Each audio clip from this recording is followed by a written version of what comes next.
Guys कैसे आज हम फिर से आ गए हैं एक नए भोजपुरी सॉन्ग का रिव्यू लेकर जो हमारे पावर स्टार पवन सिंह का है।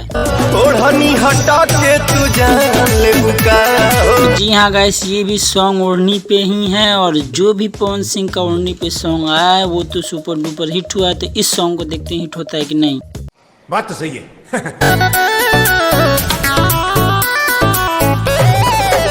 गाने में गाइस पवन सिंह का लुक काफी अट्रैक्टिव और झकास लग रहा है बाइक से, और भी ऐसे भी झकास लग रहा है। अच्छा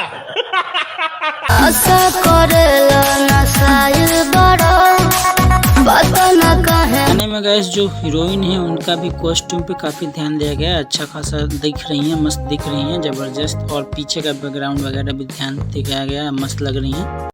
बात तो सही है।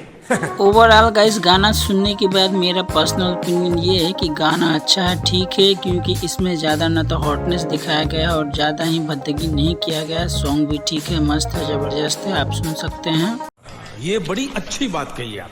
और ये गैस गाना है टाइम्स म्यूजिक भोजपुरी चैनल पे, जाइए देखिए और एंजॉय करिए। और भाई लोग, अगर आप पवन सिंह के जबरदस्त वाले फैन हैं तो बिना वीडियो को लाइक किए और चैनल को सब्सक्राइब किए मत जाइएगा। तो मिलते हैं इसी तरह के कमाल की वीडियो में, तब तक के लिए बाय बाय। हटा के तू जान ले बुका।